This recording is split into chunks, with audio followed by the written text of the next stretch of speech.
Hey guys, what's up? What it do? Welcome back to my channel, or welcome if you're new. My name is Kaice, and if you are new, please take 1 second, go down below, hit that subscribe button, and click that little bell button so you don't miss when I post a new video. So welcome back to another episode of Self-Care Sunday. Today is going to be kind of just a topic that has been on my mind since I've been going through so many ups and downs being in quarantine. It's really hard to explain like the mood swings that I have, but I know that a lot of people are also going through the same thing, and it doesn't just affect you during quarantine. It's just quarantine has amplified it. These are things that we deal with all the time, just negative thoughts, constantly putting ourselves down, just really not even knowing how to get yourself out of a bad mood or where to start to figure it out. So this is going to be kind of a piggyback off of the episode that I did where I talked about my toxic traits. Also, I have some wine, because I went a whole 2 months without drinking just because I was trying to clear my skin, and I'm also trying to flatten my stomach, so I just wasn't drinking, but I've decided that I deserve. This is the Stella Rosa Moscato. This is actually my first time trying this one. When I get Stella Rosa, I usually get the black one, but it's pretty good. I like it. I don't like dry wines. I love sweet wines. It's only 5% alcohol, so I'm not gonna be over here tipsy. I also actually have some carrots and some ranch because I was really craving these earlier and I didn't eat them earlier, so I'm like, why not just eat them during my Self-Care Sunday episode? And also, I have some aloe vera because my skin still is not agreeing with me and the things that I'm doing with it, so I'm going back to Old Faithful. This is just something that I know works. When I was using this on my skin consistently, in 2017 or 2018, my skin loved me. So I also feel like for some reason aloe vera can just fix all your problems. I don't know, I've seen it do miracle things. It works in different ways for the inside of your body, the outside of your body. It's literally seen as the miracle plant. So I just felt like it fit well with this topic. I'm gonna be using this. I haven't even cut this one yet. It's a brand new one. I'm gonna be cutting it and I'm going to be using it on my skin. I just took a shower and I washed my face already, so I'm just gonna actually use this as kind of like an overnight mask. I've been doing it now for the past 3 days. If you have sensitive skin, you can definitely rinse it off, but I'm just gonna leave it on overnight, let it do its thing. And so that's pretty much what I'm gonna be working on, cutting this up and putting it into a little container while I'm talking to you guys, and I'm also going to be applying it as well. So let's get into it. So first things first, I just want to address some things that I saw in the comments in my toxic traits video because they were just stupid. I saw someone saying that the things that I was talking about weren't really toxic traits because they weren't hurting someone else. But really the thing is, toxic traits do not have to be toxic to someone else. Your toxic traits can be things that are hurting yourself. And honestly, if you're doing things that are hurting yourself, it's also going to directly affect your relationships, because good relationships with other people come from a good relationship with yourself. Your toxic traits within yourself can cause even worse toxic behaviors with other people and other relationships. And not just romantic relationships, but also friendships, family memberships. That's not a word, but you know what I mean. People in your family. The toxic things that you do to hurt yourself can definitely reflect on the relationships that you have with other people, 100%. I thought it was really important to do that video because when you have those times where you're down or you're not feeling right, or you just have those moods or depression or whatever it is that you're feeling that's not making you feel good, it's really important to be aware of those feelings that you're having and aware of where they come from. It's really important to acknowledge the things that cause you to have the feelings that you're having, because there's no way for you to start figuring out how to fix it or how to cope with it if you don't even acknowledge it to begin with. Ooh, baby. This is plant porn. I feel like just being in the presence of aloe vera makes me feel better. So anyway, I can't express how important self-awareness is to your mental health. It's so important when it comes to trying to find peace. It's also really important to separate the things that you have no control over from the things that you can control. So allow me to drag myself. Most of my down days stem from my anxiety, or they stem from this internal frustration that I have that I just feel like I can't properly communicate my feelings or express myself to other people the way that I want to sometimes. Those are the two main things that cause me to be down and be sad. Now, obviously, there are tons of other things that can cause you to be down or be upset. It could be, just your self-image that causes you to feel down about yourself. It could be, I don't know, lack of self-confidence. It could be a lot of different things. But Honestly, for me, it's the anxiety and this pressure that I put on myself to communicate effectively. And these are the 2 toxic traits that I actually talked about the most in my toxic traits video. I've never gone to therapy, although I really want to. I really want to experience it. I really want to try it. And I definitely didn't have anyone else like diagnose me with anxiety or like tell me that that's what it is. I kind of just figured it out for myself. Like, I took a lot of time to research some of the feelings that I was having, and I was able to really dig deep and figure out that it was anxiety that I was suffering from. I definitely recommend taking time in any way to like unpack and unfold the things that you feel, the things that trigger you, the things that you might tell yourself in your own mind, like the negative thoughts that you're thinking. Look at the way that you react to certain people in certain situations, because that's how you figure out what type of things trigger you or trigger certain feelings or certain emotions. Not everyone is good at doing this for themselves, which is why therapy exists. So if you're not someone that can like talk to yourself and like actually have a mental conversation with yourself to figure these type of things out, that's totally okay. Like, there's nothing wrong with you. That's just how I effectively do it. If you're not someone who can do that, I highly recommend getting a therapist, getting a psychiatrist, or even just finding support in anyone, like a family member or a friend, someone that knows you. And I mean someone that knows you, like someone that has seen you in all your forms, someone that has seen all the different layers of you, because that's someone you're gonna feel more comfortable talking to, you know, someone that has seen you sad, someone that has seen you upset, someone that has seen you when you have your anxiety attacks, someone that has seen you down, someone that has seen you happy, sad, serious, like someone that has seen it all, you know what I'm saying? And sometimes that's your parent, sometimes that's a friend. For me personally, it's my boyfriend. I feel like this isn't common. Well, I don't know if it's common or not, because this is my first serious relationship and it's my first time experiencing this. But this man has literally, we've been together for almost 2 years. He has seen every part of me that there is. Like, he's seen parts of me that no one else, not my parents, not my family, that no one else has seen before. He's seen me happy, he's seen me sad, he's seen me down, he's seen me emotional, he's seen me serious, he's seen me playful. He's seen all the layers of Kaice. He's seen it all. And honestly, this is the part that I feel like is not really normal. Maybe it is, or it's just not normalized. But I really feel like I learned so much about myself through my relationship, like more than I ever would have on my own. Because relationships to me, well, at least this one being my first serious one, it's literally a boomerang effect. Like, anything that you do will bounce off of them and come right back to you. It's like having a human mirror.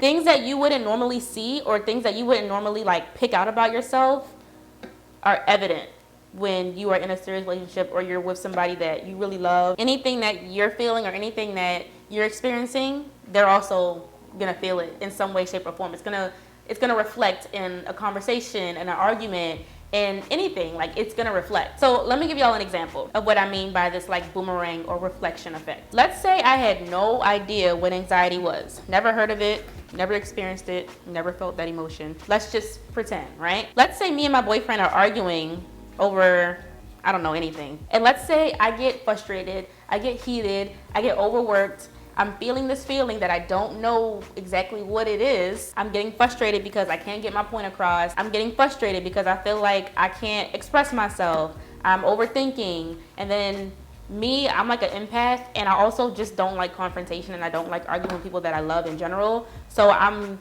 frustrated already, but then I'm getting more frustrated because I don't want us to be arguing. So I'm arguing with my mind over the fact that we're arguing. Like, you know, like just this overthinking effect, something that I have no idea what the name of it is, and I'm just like living it. Like, I'm just living in it, but I have no idea what it is. I feel like the argument itself is never the problem. If you're in a relationship with somebody, like a serious relationship, I'm sure you've experienced these type of arguments where it's really not that serious of an argument, but you guys are just not even trying to listen to each other to understand. You're just listening to like keep yelling at each other and to go back and forth. Like, every relationship has those type of arguments sometimes, especially like if you're young, you know, and you're just getting used to learning how to communicate in relationships. Like, it's normal in young relationships. Obviously, if you've been married and you've been with the person for years, you probably have gone through different things and figured out how to communicate. But in the beginning, it's not that easy. Like, you think you know somebody, but you don't really know somebody till you know them. Like, you've seen them and all their different type of layers. But I say all that to say, like, no matter what the argument is, no matter what happens, we always end up making up. Like, we always end up talking about it. We always end up, you know, like, oh, that was stupid. Oh, I love you. Blah, blah, blah. Like, you know, the whole makeup spiel. But just taking that situation in general, what I had to do was look at the situation and break it down completely. I had to look at myself like, what is this feeling that I'm feeling that gets me so frustrated, that makes me so nervous when in conversation or in argument situations? What is this feeling that sometimes even makes me burst out into tears just because, like, what is this? Like, I don't understand what this is. So this is where the reflection comes in. And the reflection is what's gonna lead you to this awareness that I'm saying is so important. Obviously, I have friends, I have family that I've gotten into things with, but I never took it upon myself to actually like reflect and learn from the situation. It was just like, oh, it happened, whatever. Like, I didn't dig deep the way that I'm gonna explain that I did now, or that I do now. I would break it down, think about how I felt at every point of the argument, how I was calm in the beginning, how things escalated, why things escalated. I would think about what I was thinking, because a lot of the times we are feeding ourselves negative thoughts through everything. So obviously if I'm in an argument, like I said, I'm frustrated, I'm mad, I'm upset, like I'm feeling all these different things. So I would think about all the things that I felt, all the emotions that I would feel, depending on what the argument was. I would think about the things that he said or the things that he would do during arguments that would trigger these emotions or these feelings. Like, what are the things that he's saying or that he's doing that are causing me to feel this way? I would also think about the things that I didn't say that I feel like I should have said but didn't say because of this fear that I have of speaking up sometimes, or this fear of confrontation, or this fear of what is he gonna say back. I would literally unfold everything. And I'm naturally a very like why person. Like, I just want to understand why things happen, why I feel away, why this escalated. Like, I'm very like that, which makes this process a little bit easier for me because I like almost enjoy unpacking things like this. I just like almost need things to make sense all the time. I know not everyone is like that. Like, not everyone likes to take time to do that. But it really does help me. It has really allowed me to point out the things that trigger my anxiety. And it even helped me to like figure out that it's anxiety. I would point out all of the anxious feelings that I would feel. I would point out my lack of being able to speak up and why that's not good. I would point out how easily it was to make myself frustrated. Like, it wouldn't even be him most of the time making myself frustrated. It would be me in my own damn head making myself frustrated. It would help me point out certain triggers that he would do, and not even just him, but it helped me to figure out things that anyone does that triggers my anxiety or triggers my fear of speaking out. And it has helped me to even help him figure out some of the toxic traits that he has. It would help me point out to him some of the things that he would do when we would argue, or some of the things that he would say that would trigger some feelings that I would have. Because you know, when you're worked up, sometimes you even say things that you don't really mean. I would point out certain things that he would do that would make arguments worse, unnecessary things that he would say or do. And so then that would cause him to look at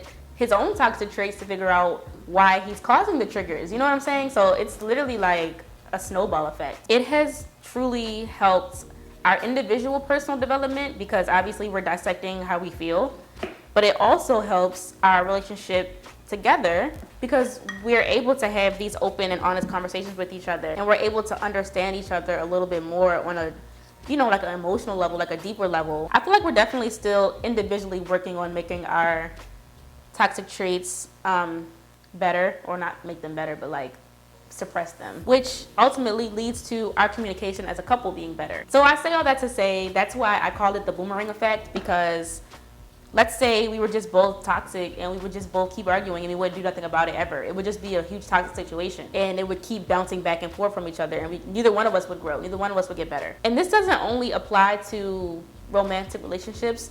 This applies to all relationships: friends, family, cousins, sisters, brothers, mom, dad. I just use my romantic relationship as an example because this is where I'm getting most of my growth from in the moment. But it's honestly because prior to this relationship that I have now, I never really dissected the things that I would feel or I would experience in communication with other people. Like, I was just never aware.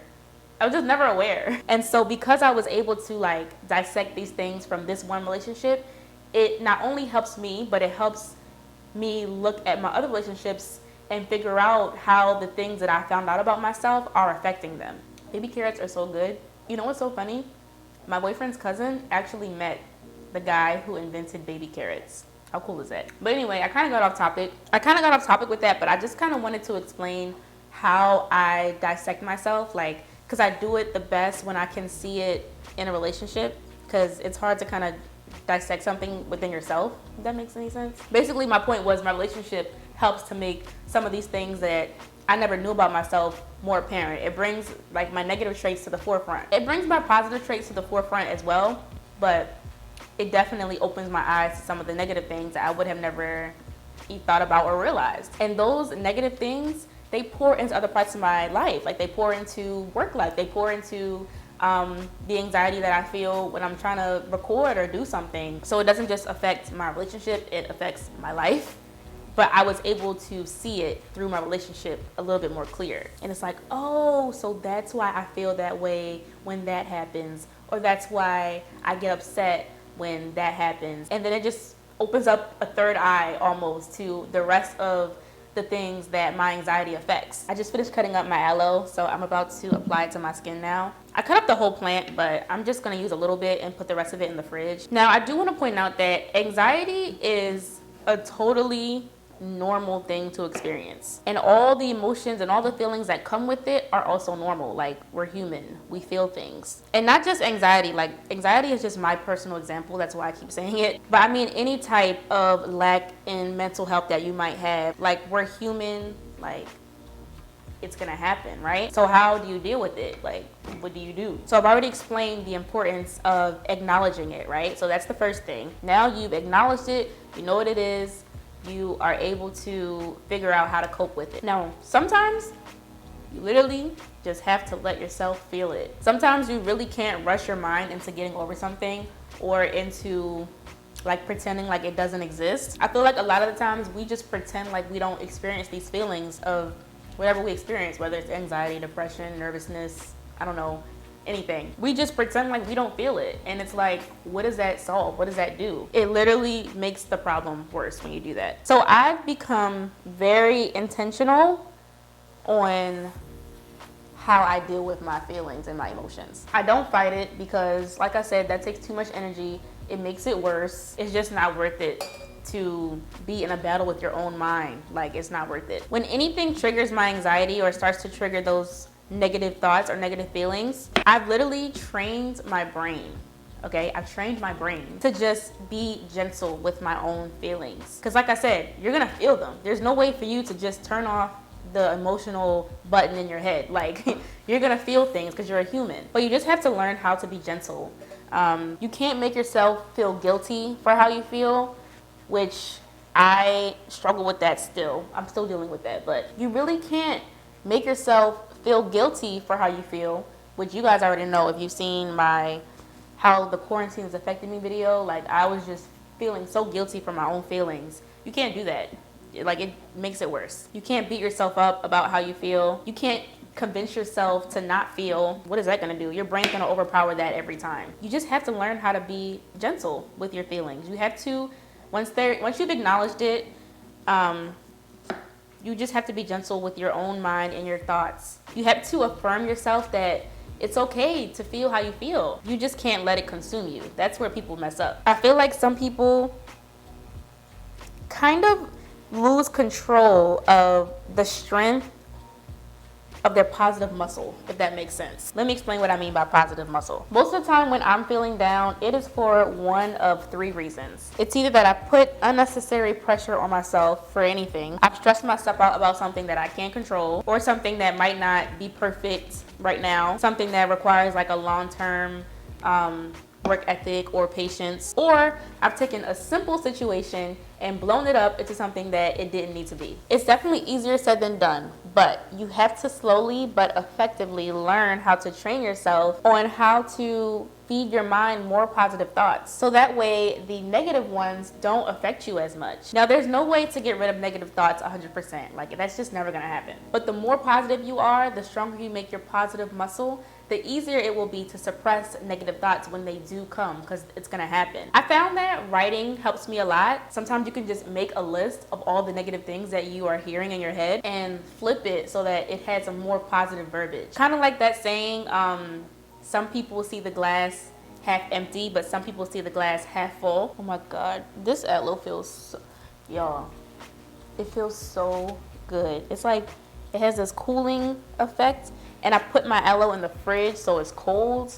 Oh my God, why did I ever stop using this? But anyway, you want to be the person that sees the glass as half full. I promise you will find so much peace in it. And working your positive muscle requires a lot of work. It requires you to literally find the good in everything. Even when things are bad, you have to find something positive. You have to find things to constantly feed yourself positivity. And I don't know about you guys, but I actually talk to myself out loud a lot, but I also talk to myself in my head a lot. So those voices that you hear in your head, like, they're kind of fake, but they're also kind of real, because it's really you, but it's not you. It's like the conscious that you can create. Like, I feel like you can really manipulate that little voice in your head. You have full control over what it says. That's of course if you don't have a specific disorder that causes, you know, other things in your brain. I don't know much about that stuff because I'm not a psychiatrist, but typically that little voice in your head, you're the one that's speaking from it. You can control what it says and what it doesn't say. And in the beginning, when you start trying to train your positive muscle, it's gonna be hard, because you might be so used to feeding yourself negativity. You might be so used to seeing things in the dark and not seeing things in the light, or seeing the cup as half empty and not half full. It's definitely very easy to be stuck in that, trust me. And then sometimes you get so used to it that you don't even realize that that's your reality. You don't even realize that you've just become negative, especially sitting here in quarantine.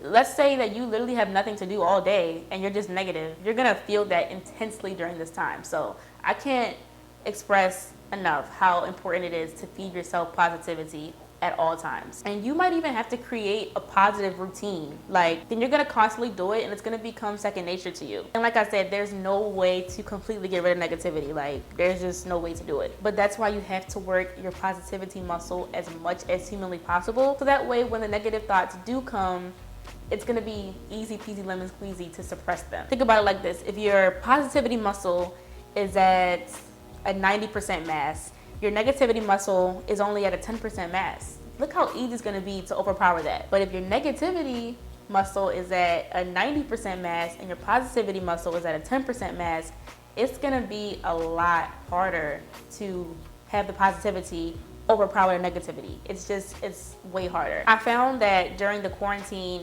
when I did have those down days, like I said, I did allow myself to feel it unapologetically, because you're a human, you have to allow yourself to feel it. But literally just a small switch in the verbiage that you're telling yourself. Like one day I was just like, I don't feel like doing nothing. I was like, I'm gonna do all this and it's not even gonna come out that good, and I'm gonna waste my whole day doing it. I'm gonna waste my whole day doing it and it's not even gonna come out right. I literally 10 seconds later was like, but hold up though. If you do get up and you do this, even if it doesn't perform the way that you want it, you still got some practice in. You know what I'm saying? Because this YouTube stuff, it takes practice sometimes. Like, sometimes it requires you to mess up a bunch of times before you get the perfect shot, before you get, you know, the lighting right. And sometimes I just always feel like everything has to go as planned or I failed. And that's not the case. Like, sometimes you just have to do things, and no matter what happens, it's a win, because you either did it and you got it, or you did it and you learned from it. And that's just a small example, but that's just something that I was dealing with mentally during this quarantine that I had to like refocus myself to do. So this was probably all over the place, but I hope that you guys got something from this. Let me know if any of you guys are going through anything in this quarantine, or if you just go through anything in general in the comments. Let me know how you deal with it, because it could help someone else. I feel like the journey to inner peace is personal. It's something that, I mean, you can tell people how you did it, but they might not be able to implement the same things that you did in their life and get the same results, you know? It really is something that you have to do on your own. I am just now, today, May 23rd, I'm just now getting to a point where I've shifted the negative thoughts and the positive thoughts are more positive, you know? And it required me to work my positive muscle every single day. Don't forget to subscribe to my channel if you haven't already. Give me a thumbs up if you enjoyed this video, and hopefully I'll see you guys all in the next one.